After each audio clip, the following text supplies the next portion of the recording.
Hello, Earthlings. Hello, Paul. I'm Including Victoria. me. It's Paul. Good morning and welcome to whatever this is, whatever it's going to be.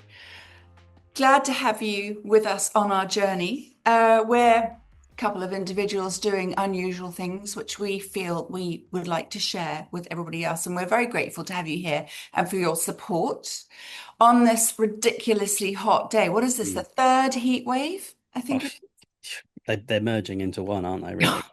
just one long heat wave. We've got some people staying at the moment who are here for a little garden party, little automated garden party, which is happening just behind me over the hedge, Oh, yeah. called the Festival of Speed. Mm. And they've driven over in various cars from Belgium. And they said they can't believe we haven't had rain here for 2 months.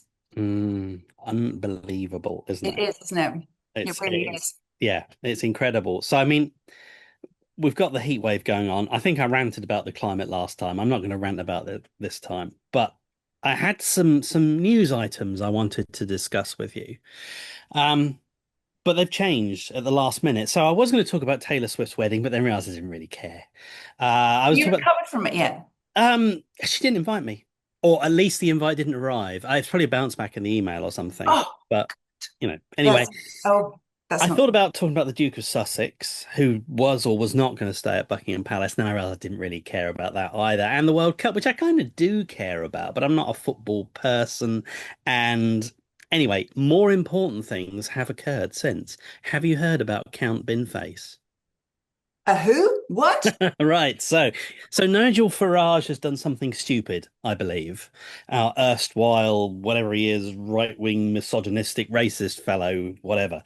Not at all political, of course. A frog. Um, he did something stupid and has decided to resign from his position as an MP of Clacton, I but saw that. then stand again for the same position he resigned from. So the other parties have said that's utter nonsense. That's just political shenanigans. We're not going to get involved. Except Count Binface has now stepped forward as Who the is that? opposition candidate. So Count Binface has this big silver rubbish bin on his head with a slit for his mouth and a slit for eyes and a kind of space age kind of thing, and has a manifesto that actually kind of makes a lot of sense. He's promised to build at least one affordable house. He wants to nationalize Adele. And he wants all of the bosses of Britain's water companies to go and swim in British rivers to see how they like it. First, have a chat with Southern Water, I think, maybe. Yeah. So Count Northern Binface, Water. I just wanted to raise people's awareness of Count Binface, and if you're in Clacton and you're eligible to vote, I just think you've got such an opportunity, Yeah. because he makes a lot of sense. Anyway, go look him up, go Google him or something. Count I want, Binface, yeah. brilliant. I Yeah. want to find out he's a parody of somebody, is he, or something like No, I we think know he's who just he actually is. no. Nick Farage. We know Of he's a course. he because I've heard of Okay. him. So there's a radio interview with him, and the interviewer said to him, "So Count Binface, why should the people of Clacton vote for you?" And he said, "Because I'm not Nigel Farage." Just, If ever there was a reason, just yeah, there it is. just Right brilliant. there. And Yeah. the other news thing that I wanted to sort of bring up, run by you, is the BBC has just announced this morning that it's been talking to a doctor. Now I'm going to pronounce this wrongly, Dr. Nigat Arif, I think, who's an NHS GP who specializes in women's health, and he has said that hot weather is more difficult for women to cope with than it is for men. So he has identified the one thing that genuinely men can do better than women. And I just thought I would put that out there And what for is your thing. that? So apparently, because women's hormone changes are more extreme than men's, that means it's harder for them to cope with high temperatures because it puts more strain on their cardiovascular system. So in Yeah. a heat wave, women genuinely do not cope as well as men. And that's apparently the only documented case ever where men can do something better than women. So Wow. there you go. Wow. So yeah, Well, that's amazing. I Oh, yeah, just wanted to run those by you. And also, if I may, before I turn it over to you, I've got a couple of motoring rants. And because you're my yes. motoring guru, Rant uh, corner. right. So, a couple of times this happened to me lately, alcohol and driving. So, the first one, I was coming back late one night, car in front is 22 miles an hour under the speed limit, drifting from the white line on the left to the Hello. bump, bump, bump on the lines in the middle, Yeah. back to the left, you're thinking, yeah, you've had a couple, haven't you? Yeah. And then yesterday, a guy with a beer can in his hand stepped off the pavement in front of me, looked at me, and carried on walking. Just like, what is going on? So, my question to you really is, how difficult is it to think I've had a drink, therefore I must not drive? Or alternatively, I will be driving, therefore I won't have a drink. To me, that's really simple. Yeah. I I think mean, don't. I yeah, think don't. I mean, yeah, we've got the World Cup, we've got various events on. It's summer, it's really hot. Everybody's going mad. They all yeah, want to have fun. But the idea of, I personally think don't. If you're driving, don't yeah, have any. Don't even get tempted by one because yeah. one is so easy. It's like a luge into the next, isn't it? I Well, just think it's a bit of a no-brainer. I mean, I don't drink anyway, so not for reasons of being, look at me, I don't drink just because I don't really like it. Pure as the driven. Mm, Yeah, but I just think it's, you know, I know if I stick a pair of scissors in my leg, it will hurt, therefore I don't do it. yeah. So I know that if I had a drink, I wouldn't drive as well, therefore I wouldn't do it. It's just, to me, it's very logical. My other issue here that, again, I think you'll have an opinion on is phones and driving. So I was in crawling traffic a couple of days ago, coming up to a roundabout, all perfectly reasonable. There's a car joining from the left, so I gave her space, waved her out, she didn't move. Okay, so I waited a bit longer, waved her out again, she didn't move. Flashed the lights even, still no reaction. So at this point, I'm thinking, do I just carry on and risk her pulling out into me? Am I holding other people up and annoying them? Or is she actually having some sort of medical issue and I ought to get out and intervene? Gave her the benefit of the doubt, waved her once more. She looked up from her phone. I then realized she'd been texting the whole time, and with her phone balanced on top of the steering wheel, pulled out in front of me, but drifted right across into the oncoming lane because she couldn't steer and hold the phone. Now, to me, if you're not using the phone for navigation or traffic alerts, it's irrelevant to driving. Put it in the side pocket. If you hear a notification, pull over, see what's going on. Am I wrong? No, no. Right. But this leads back to the conversation we had last week about all the tech in cars and having the iPad bolted on Yeah. the front of your dash. Yeah. And there's a lot going on there. And a lot of cars don't have head-up display, funny enough. A lot of cars don't have speech recognition. So you can't say, "Hi, can you please dial Paul Eden on his mobile?" I But, wouldn't pick but up. But yeah. yeah, yeah, exactly. So that, but then it's your focus has got to be on what's in front of you. Going back to what we said, I think two Mm, points ago when we talked mm, about my commute up to McLaren and just seeing yeah. people crashing and thinking, how did you crash? I know that I'm sorry, but I just one job, focus on that. Um, Mm, and I have some people that literally turn off their phone when they're getting in their car. Literally, the phone is off, so it cannot interrupt at all, flight mode or whatever, but it's yeah. off. They get from A to B. And surely that's got to be the way forward because it's just such a distraction having it Mm, there, isn't it? yeah. I don't want to be as pure as a driven snow because we're all on the move, we're all in comms, Hmm. and we have to be. But I think there's a time and a place, and it's better to communicate and say, look, I'm going to be in the car. I'm in a car that doesn't have X, Y, Z at the moment, so I'll be available from 11, kind of thing. It's Absolutely that. easier, isn't it? Yeah. I if I'm using it as a map, and I do because I've got an old car, I Yeah, turn the notifications off. yeah, Not because I would be tempted to respond to them, but because they pop up over the map and you're like, well, actually, where is this next junction? So I turn them off so they can't do that. But as you well know, even if I don't really even speak when I'm driving a car, to me, I'm yeah, just focused on the driving. I don't really chat. Happy for the passenger to chat, but I yeah, certainly wouldn't answer a call, even hands-free, when I'm driving. But there we go. Okay, so yeah. that's my ranting done. I'm pleased for Okay, your input, and I will pass that on to Count Binface, should he yeah. actually make it to Should be we a get him guest. on the pod? Oh, Oh, oh, now you're let's do talking. it.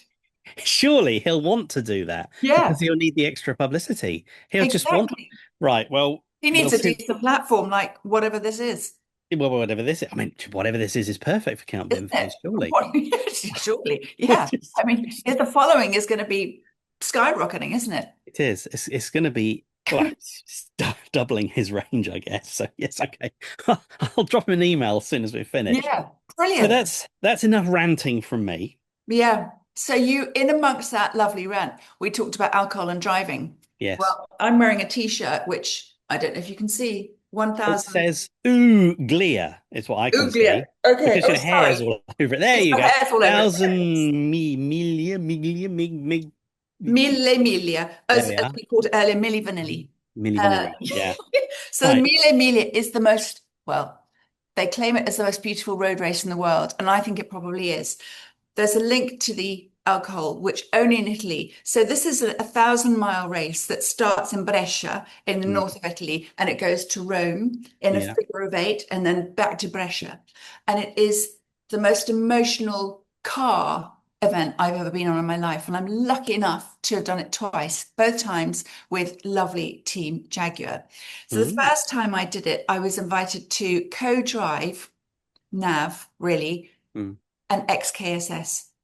Oh, So the cars, the history of the cars, they have to be the scrutineering, you have to be between 19, the cars have to be aged between 1927 or built between 1927 and 1957.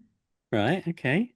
And of course, it being in Italy and the passion that the Italians have Mm. for their cars, Maserati, Alfa Romeo, all that, and they get and Ferrari, of course. And Yeah. then in comes Jaguar, and they all go, oh, right. I don't know what to do with this. It's a Jaguar. But then eventually, after our sort of I think it was halfway through the afternoon. So been on the road for quite a few hours because you drive up on a stage and then they go boo and the checkered flag goes off you go and you go into the scene and it's extraordinary. But then suddenly came this Jaguar, Jaguar. And it was just so cool being there. But you've got, you're behind other cars that are spitting out oil, etc. So by the end of it, you've got your goggles on, but you've got Yeah. oil all over your face.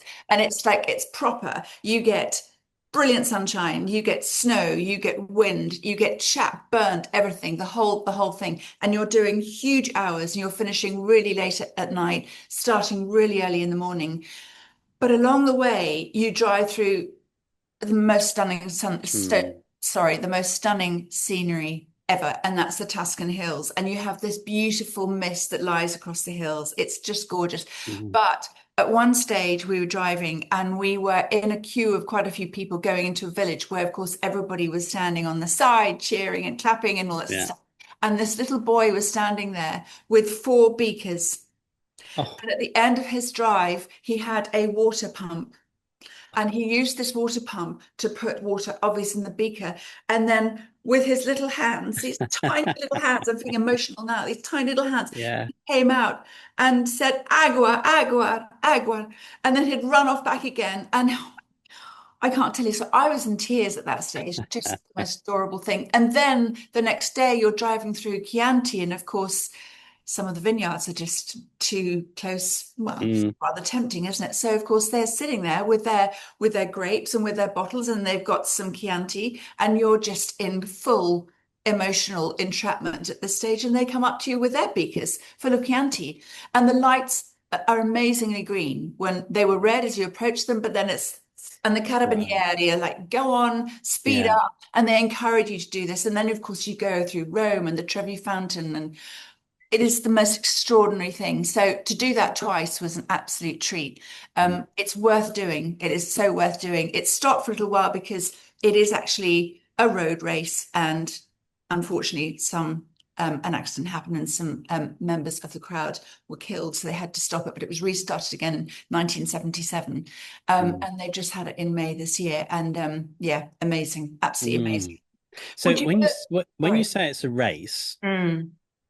is that the side by side at 90 who's going to get to the corner first kind of race, or is No. it more there's a set time to finish a stage and it's an endurance thing, will the old car make it kind of thing?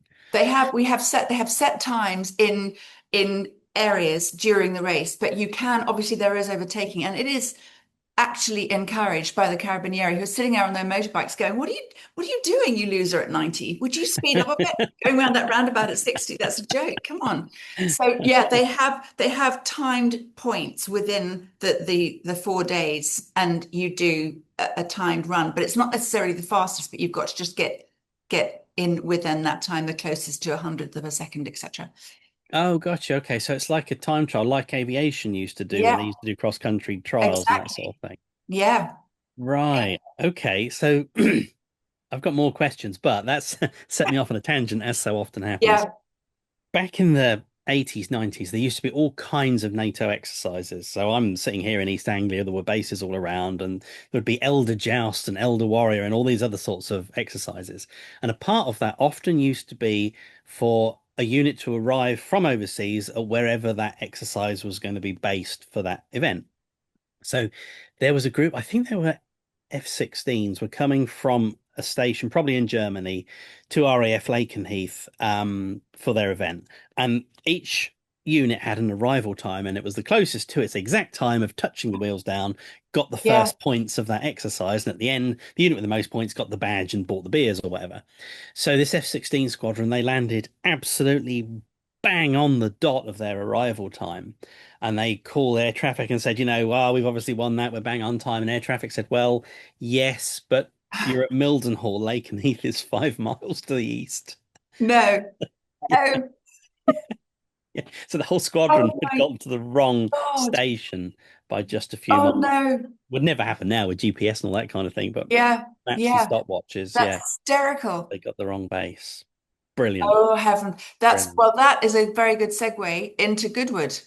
Ah, well, you have a Spitfire behind you, I see, which I guess I is do. relevant Yeah. too. I just got out of it. Yes. That was actually last year. Was Amazing it? sunsets here. This morning I've been watching as lots of PC-12s and a PC-24 from Pilatus is Nice.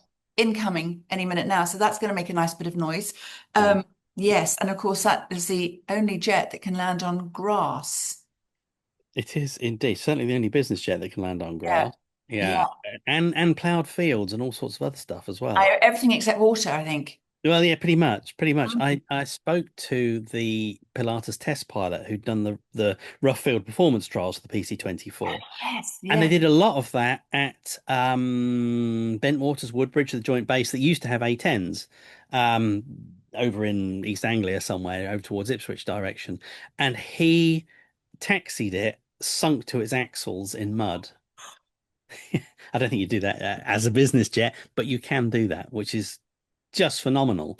But I've gone off on another tangent. Goodwood, tell us about Goodwood. What's happening at Goodwood? It's a festival Well, of speed, isn't it? I don't really know what it is. it's the sort of world's most beautiful automotive garden party. So it's the Duke of Richmond and Gordon, Mm, His Grace, who lives in a big gaff over the hedge, and he's got quite right. a bit of land. He also happens to open. He also happens to own Goodwood Motor Circuit, which is an event space all of its own, and within that sits the airfield. So helicopters, PC-12s, all sorts of aircraft and rotor coming in today. And it is effectively a complete, it's 200,000 people over 4 days. It kicks off today, day one. Right. And when the UK saw the end of motor shows, Mm, um, I think it was decided that was going to be a great opportunity for Goodwood to actually take control of that. And why don't we have the manufacturers come here to launch their cars? And we can now drive them up the hill. We can have them on the motor circuit and they can do lovely tours around Sussex and drive the car and then have lunch at Goodwood and all that sort of stuff. So that's exactly what happened. So then Thursday became this kind of like new British motor event, motor right. show, and all the manufacturers flocked and came, etc., etc. So they have on the inside, so that's the other side of the track of the run that goes up the hill. So it starts at the furthest gates, Hmm. kind of like the eastern gates, and then it comes under this line of trees. And this, I'm talking WRC cars, Formula One cars, brand new cars, supercars. I mean, just everything you can possibly imagine. Also, two wheels, lots of motorbikes. All right. And then they follow up the house, and then just in front of the house, where all the grandstands are and the Porsche Cafe and all that sort of stuff. Of course, the drivers think we've got to give them a show. So then it's laying down some rubber. So you've Yeah. got all the donuts, you've got every possible kind of wheel spin on every wheel kind of thing. And it's great fun. Huge, huge, huge crowds. And then up the hill, and then the hill gets narrower, the road gets narrower and narrower as it drives past the lovely stone walls stone walls, Mm, which happen to have claimed a few I'll cars in bet. the past. And of course, it's really hot. Everybody's going to have a few drinks. It's all going to be fun. So there's a lot of hype going on, but it is amazing. And we've got Valentino Rossi, Oh, F1 world champ, current world champ, Lando Norris, headlining the star-studded lineup this weekend. I've had to make some notes here because there's actually just so much going on. And we've got WRC leader Elfyn Evans is driving the Toyota Gazoo Racing's GR Yaris Rally 1 alongside M Sport Ford's John Armstrong. And we've got the central feature this year. So they have this central feature which they Mm, invite a brand to come in and be that central feature, which mm. costs an arm and a leg, I gather. But this year it's a turn of Singer who reimagined Porsches. Yeah. Yeah, and it's beautiful. So if you follow Goodwood Festival of Speed on social media, etc., you'll see it. It's stunning. There's cars going off in different directions, and it's beautiful. So that is this year's central feature, Mm. designed by Jerry Duda, which I mean is so worth seeing. Honda is marking a 40th anniversary of its first F1 constructors title. Wow. Ducati turns 100 this year. Maserati is showing off the new Gran Turismo, Gran Cabrio, and Grecale, plus the MC Pura, which to me is one of the most beautiful cars out there. Stunning. Mm. Sorry, I should say MC Pura Cielo. GT2 Stradale and the MC Extrema on the hill climb. There's a new fan zone presented by Pirelli with Q&As, podcasts. Oh, we should have been in. Oh, should be. Panels, I know, with figures like Damon Hill, Tom Christensen, Gerhard Berger, and Williams team principal James Vowles. So Lewis Wow. Hamilton has also got involved with his charity Mission 44, which is a chosen charity for Goodwood Festival of Speed this year. So starts today, continues Friday, Saturday, Sunday.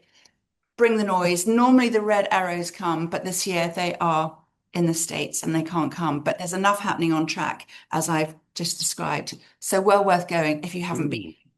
But So also, I'm just going the to say revival as well in September. That's my favorite oh event. yes, and literally this is just kind of over your hedge, isn't it? It's Yeah, just not far from your just house there. at all. Yeah. Yes. Yeah. These cars, you were talking about the Maseratis there with unpronounceable names. These are like new, fantastic, wonderful things. People are going there potentially to see them for the first time, but Yeah. then they run them up the track or up the hill, so you can actually see. It's not just a static exhibit like the London Motor Show. You can go and see the things do what they Yeah. do. Yeah. So you Mm. have time slots. So you'll have Formula One cars from 1970 to 1990. Then you'll have Right. supercars 2026. Yeah. Then you'll Okay. have motorbikes, and then you'll have, celebrities driving the cars or actual proper skilled racing drivers Right. and motorcyclists. Yeah. So they have these time Right. slots that goes on all day. And then there's the static event as well. And you go and see the cars and you drink champagne and coffee and eat organic burgers from food from the estate.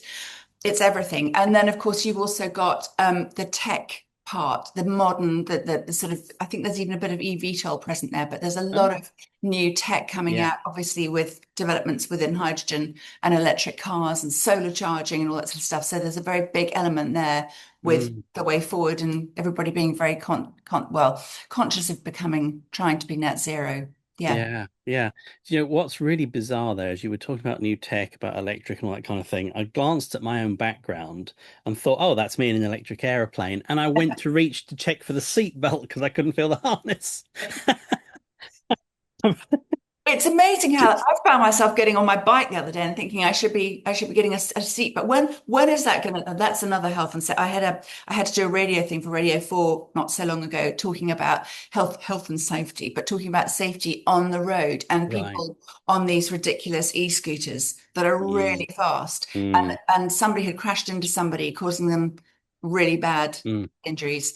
And you begin to wonder when somebody will come in and say you're going to have to wear helmets if you're walking on an A road on a footpath along, well, actually, do A roads have footpaths? It's an A road, isn't it? So it's probably not going to have a footpath. Depends on the road. Yeah, yeah. Yeah. Yeah, Yes. I know. I hear exactly what you're saying, but I do worry about my own well-being, thinking I'm sitting here Yeah. Yeah. in an Exactly. office chair talking to you, I checking know. for Without my your seatbelt. harness. Full harness. Exactly. Exactly. Oh dear. So just going Um, back to Goodwood just for a minute. yeah. Can you turn up in your Golf and have a go at the hill climb, or is that a whole other event? No, No. no. If I came with about 1.5 million, I probably could. Yeah, Ah, but no, no. right. I can turn up in my Golf, but then it gets parked in the car park, which is what's Yeah, going to happen today. So I then get yeah. out of my lovely Golf and get into a lovely car and get taken into the event right up to the gate, which is rather Oh, we're going as someone's guest, are we? Mhm, we are. Yeah, Oh, can we say whose guest we're going as? Rolls-Royce. Oh, you do have to slum it, don't you? Oh, I feel it's so hideous, sorry for you. hideous, hideous. Burning martyr wafting through. Yeah. Oh dear. So they're just going to Oh, waft up and collect you and yeah. waft you in and serve you Yeah. food and drink and then waft you back again at the Have, end. have a canape, have a glass of something or other, watch everything Yeah. on a screen, sitting near a fan, hopefully, catch up with Oh, lots of old friends, new friends, watch some of the action, gonna and be then, yeah, awful. I'll be thinking of you and yeah, spitting occasionally through the yeah, day. do Yeah, that. Yeah, I will do that. You mentioned the red arrows. yeah, Even if they had been turning up, they would have only had 7 aeroplanes this year because they're running out of them, which is a yeah. worry. Um, which has apparently the situation will be solved thanks to the defense. What was it? I'm just checking my That's notes here. budget. Defense Yeah, investment plan, yes, which is apparently how the government says it will find the money to pay for the things it promised in the strategic defense review that was out a couple of years ago. And it's all a little bit back to front and cack-handed, if you ask me. But the Red Arrows now are going to get some new aeroplanes by, I think the current Hawks run out of ours in 28 or 2030. Not far away. We haven't yet decided what airplanes they'll get, which I feel is cutting it a little bit fine, a to little be bit fine, honest. isn't it? Little Yeah, bit fine. yeah, Um, and I don't want to talk about the money that they're going to spend or the sometimes peculiar programs that they've now decided that are going ahead that they hadn't mentioned in the Strategic Defence Review. But I did want to talk a little bit about the peculiarities of defence spending that I've become aware of over the years. So these stories might be a little bit old, they might not be 100% correct, but they're things that people have told me as I've traveled around the UK and spoken to people in the military who do actually go out and do flying. Um, there's a slightly bigger issue there about bases and that kind of thing as well. But something that's stuck with me for over a decade is there are really big, complicated, impressive machines that airports all over use for clearing runways of snow and ice and keeping them clear and all that kind of thing. Part vacuum cleaner, part snow plow, just amazing. And there are three of these vehicles, or at least there were at this point, at a big RAF station. And you would think you would use them in the winter and then store them, like you might a sports car that only comes out in the summer, bring them out again in the winter. But you can't do that because we have the Falkland Islands commitment, and winter there is at the opposite side to ours. So these vehicles are kindly used all year round, training for the Falklands and then training for the UK and then working through the UK winter. So they're always being used. And when I saw them, they were 2 or 3 years old, and each vehicle had cost £300,000. So best part of £1 million worth of yeah, equipment. yeah. But there hadn't been any money in the budget for a shed. So they were parked outdoors and they No. have certain washers, valves, sealing things that decay if they're not used regularly, and they're not used regularly. There's a couple of months of downtime. So that meant they needed thousands of pounds worth of maintenance each time to fix all the washers and gaskets and things that had perished because there wasn't a shed. What? I What? just thought, how on earth can anyone in their right mind think that that's clever defense spending? Yeah, yeah. The other one again that sticks with me is Mm. I was speaking to some people inside the Typhoon program, the Eurofighter Typhoon program for the UK, and this was some years ago. And there had been some controversy about the Typhoon and its gun. And if we wind back to the 1960s, people building fighters thought that the era of having a gun in a fighter, like your Spitfire behind you there, that big old thing sticking out of its wing is a 20 mm cannon. World War II, that was the only way to shoot down an enemy. Come the 50s, everyone thought, oh, you have missiles on planes, you won't need guns anymore. We'll be shooting people down from hundreds of miles away. We won't put guns on anymore. And then Vietnam War happened, and the Americans said, oh, do you know, we really need a gun. So they started sticking guns underneath planes. Anyway, fast forward to 1980s, 1990s, Typhoon had a gun built in as standard. Um, the UK suddenly decided, oh, it's costing quite a lot, all these nice fancy Typhoons. How can we pay a bit less for them? Someone came up with a clever idea. I know, we won't buy the gun because Oh, guns aren't cheap. we won't buy the gun. And Eurofighter said, or BAE or whoever said, yeah, absolutely, we can do that. We can deliver it without the gun. But aeroplanes are quite sensitive about weight. So what we'll need to do is design a piece of ballast that will fit in the hole where the gun could have been. Otherwise, your aeroplanes won't fly straight. Okay. Trouble is, to make a piece of ballast that will fit there that's heavy enough and safe to fly with is going to cost more than the gun. Ah, so what was the outcome, do you suppose, of that conversation? It was, we'll buy the gun because that's cheaper than the ballast, but we won't buy any bullets. Oh, no, it gets worse. This is like a slippery slope, isn't it? Now, That is ridiculous. I'm not sure if the UK Oh, ever did buy any bullets for its Typhoon, but I have noticed that Typhoons have been shooting down $20,000 drones recently using $400,000 missiles, not the gun. no. It is. So I could be very wrong in all of that, but it just, even if I am, it's just a really good example of how disjointed defense Yeah. spending can be. And I haven't even talked about wedge tail and radar systems. Would you like me to talk about wedge tail and radar systems? Well, yeah, I also want you to touch on West Hampton. Oh, yes, that's true. I said I would, didn't I? I will do Yeah. that. So, wedge tail is an AWACS system, airborne warning control system. Yeah. You know, these planes with the big radar on its back. Yeah. That's So, the UK had the E-3 Sentry, the same as NATO, the same as the US Air yeah. Force, after Yeah. many, many years of procrastination and fiddling around with Nimrod AW3 that was never going to work because it was too small. Radar worked, but all the avionics cooling was done by fuel, by passing heat through the fuel system. And when the tanks were less than half full, there wasn't enough cooling for the radar to work, so it just used to switch off. Anyway, we mucked about with that. We mucked around. We still had Shackletons until 1990-91, which was based on the Yeah. Lancaster. Yeah. Then we got the E3, and the E3 was great until it wasn't. It kind of got a bit old and a bit Yeah. worn out, and there were some wiring issues. And I think we had a fleet of 9. We got down to 5, and then for a while, none of them were flying for a bit, and then some of them were. Anyway, the politicians realized we needed something new when we were down to maybe 4 or 5 of these things. So they said, what we'll do is we'll buy 5 new planes, wedge tail, based on the 737. So they ordered 5 wedge tails, and then they said, wedge tail can do a lot more than a Sentry because it's newer, the computer gear is newer, the radar is more powerful. We probably don't need 5 to do the same thing. Let's just buy 3.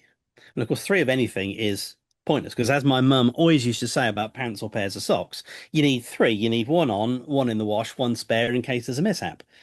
So 3 is pretty much useless, but 3 is what we decided to buy. But we contracted separately for the radars, which meant we still had to pay for those. Oh my So God. we've bought 3 aeroplanes and 5 radars. The Okay. expensive bit is the radar, not the aeroplane. It's- It beggars belief. It does, doesn't it? It, yeah.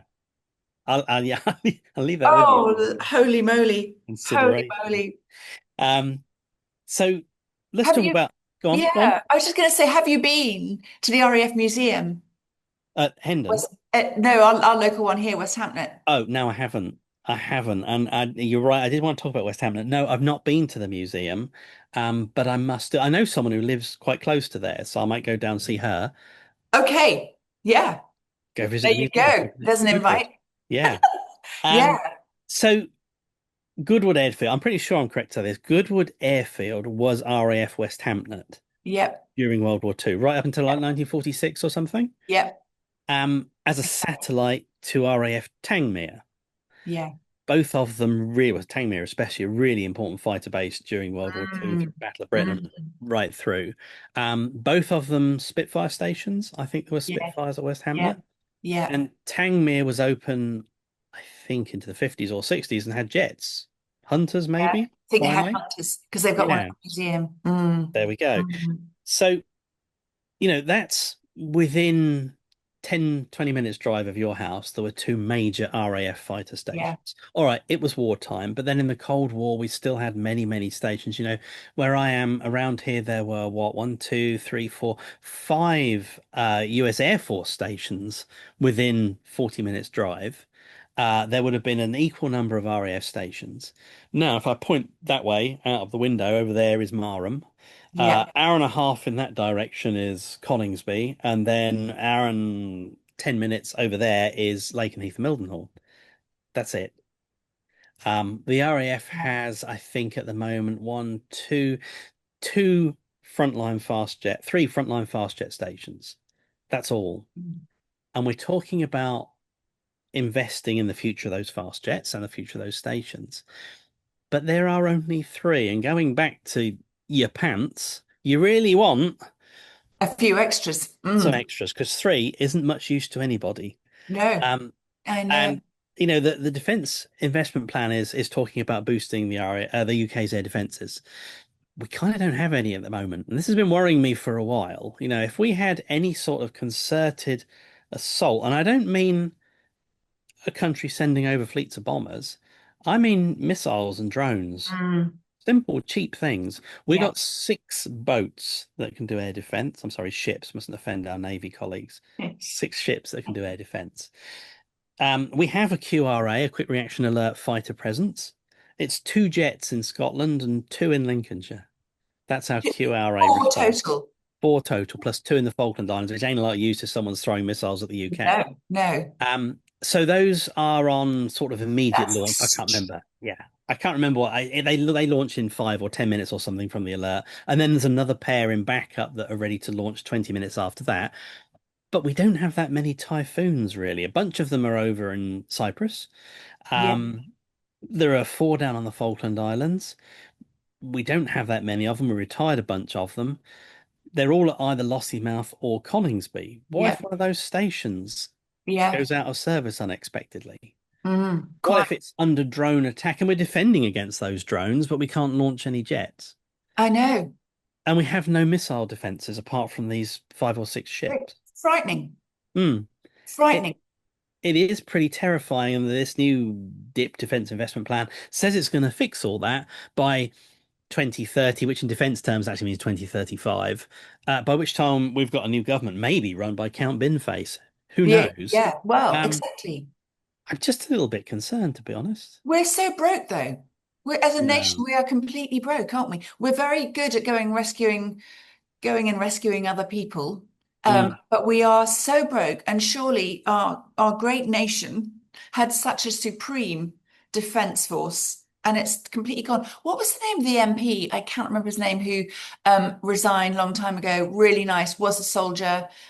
He was our MP for defense, and yeah. I can't Name remember his escapes name. me. I know who Yes, you're gone. talking He about. was brilliant. He Yeah. was so brilliant. Yeah. Yeah. Well, It's frightening. It's absolutely frightening out there, isn't it? it is a worry. But on the plus side, I do have more jet noise lately because I was gonna say the Eagles are back. That sounds like a rock concert. Yeah. The, Performing in a garden yeah, near you. yeah. The Eagle squadrons are back at Lakenheath. They had been Are forward they? deployed to the Gulf region, but they're back. So it's been properly noisy over here the last couple of days, which I like a lot. I Yeah, just enjoy flight it. radar, busy, Yeah, I quite active. yeah, you don't see so much on flight radar in terms of fighters as you used to, No. but where I am, Typhoons, F-35s, and Strike Eagles are Yeah. just about all the time, and I do like it a lot. I have to say, it's I get really frustrated. Oh, amazing. I get frustrated when their responders aren't switched on. And I think, yeah, oh, come on, I can't see you. Don't. yeah, I get like last night, Chinook coming straight over, probably about 500 feet. mm, Nothing, absolutely nothing. Not that I mhm. needed to know that it was there. I could see it with my own eyes, but still. And hear it and feel it. And hear it and feel it, and the whole house shakes. I love it. I love it. Yeah, Also, it was a nice bit of downdraft, which was lovely. It was it's a bit pretty still cooling here breeze. last Yeah, night. you can just I'm hover gonna. there for a I, bit. I thought I'd invite them back tonight. It's not absolutely that. Yeah, yeah. Have you ever flown on a Chinook? No, It's the I'd love to. weirdest experience. Yeah, They make that walker, they're called walkers. They make that bok, bok, bok, bok sound. yeah. You can feel that when you're inside. Can So, you? so you sit in a Chinook, as you do in lots of military aircraft, you sit with your back to the wall and you're flying this way. So you sit facing the middle and you're going sideways. Yeah. And that sound, that whack, is like being punched in the buttocks each time it makes a sound. It hits you really, you can feel it in your organs. Really, And really. it's not the most comfortable way to fly, I have to say. But I was on a press trip once on Salisbury Plain. They loaded us all in the back of a Chinook. There were people from the BBC there. There were film crews and all this kind of thing. And what really struck me, it was quite a warm day, and they had said you will be boarding the Chinook. It will be running. There's lots of downdraft. It swirls around. It moves your clothes around. There's lots of grit and dirt blowing around. So you've got your head down. You're protecting your face. And they open the ramp. They say in you come, and you run in with your head down up the ramp into the back of the Chinook. You sit down. You strap in. So they've got seats. So you've not rows of seats. You're in 2B or anything like that. No, so the seats are like a metal framework with canvas just Oh, to sit on. yeah. Okay. And then a sort of canvas netting thing behind you. They're not built for comfort at all. Yeah. One of the news reporters had turned up in a summer dress. Like, did you Doing not her read? Marilyn Monroe bit Yeah. with the Did dress did you flying. not read the briefing? She was like, well, I thought this would be fine. I said, well, for a start, you can't fly with bare arms. They have to be covered because of the debris that flies up. So they Yeah. found her a flying jacket. She had to put this flying jacket on that started at, she was quite small, from her shoulders that went down past her knees. She had to wear this heavy camouflage flying jacket for the whole thing. Anyway, we got flying and we had this was right towards the end of the UK's time in Afghanistan. So they were preparing for the next deployment and they were doing the training on Salisbury Plain. So we flew with an Apache flying what they call armed overwatch behind us. So typically the Chinook would go in on MERT, which is Medical Emergency Response Team mission. It Yeah. would come in fast, it would land, it would pick up the injured soldiers, and the Apache would fly Overwatch the whole time in case the bad guys came in and tried to interfere. So we had this Apache with us. And we flew low level over Salisbury Plain and over Stonehenge and all that area, tactically, which means you're fast and the helicopter's moving like this the Yeah. whole time, with the Yeah. Apache going the opposite way behind you, and Oh, the top door is open so you can get some ventilation through, and you can see the Apache moving. You're moving opposite. The thing's going like this oh, constantly.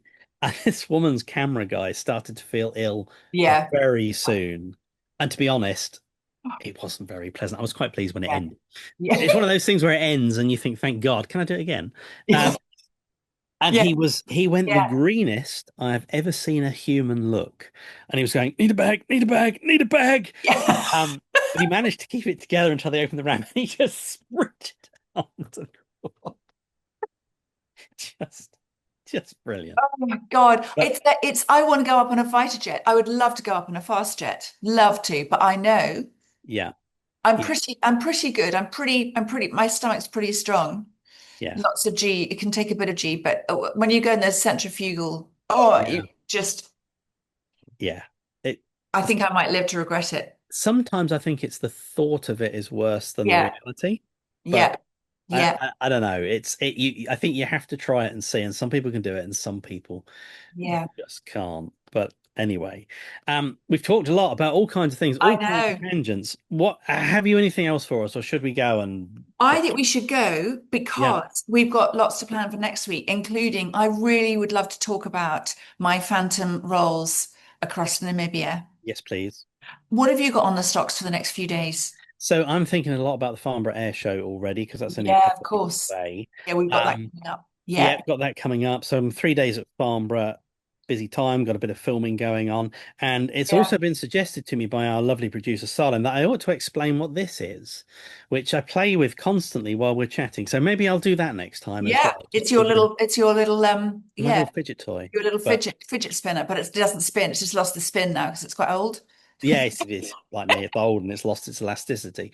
But so maybe we should talk about that next time as well. Yeah. Um, so So, yeah, I was just going to say, visiting Goodwood, it's yes, rammed. Think about traffic if it's too late now, but for next year, think about yeah. traffic because it really gets so busy. Mm, And obviously, you can come in via helicopter or private jet, etc. mm, But visit Goodwood, goodwood.com. You can watch it yeah. all on TV and you can watch it back. And it also is on television, on regular terrestrial television. I think Mm, probably at some stage in July as well, following great. up.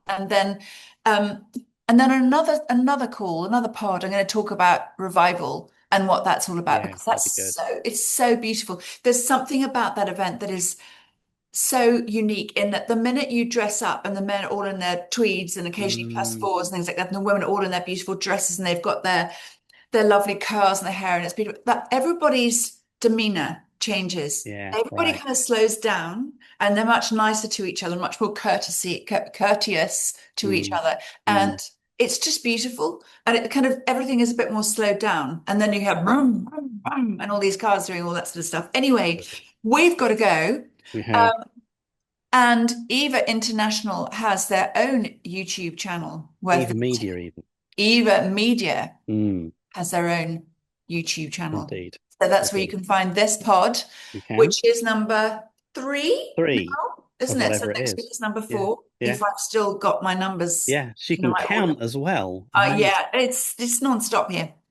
Non-stop. There's no end to the talent. Oh, I know. Never run out, never run out, ever. No. Good. So I'm Mm, going to wish you a really good weekend, although I'm sure we're going to speak over it.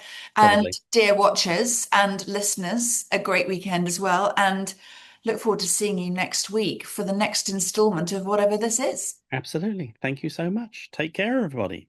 Thanks, everybody. Take care.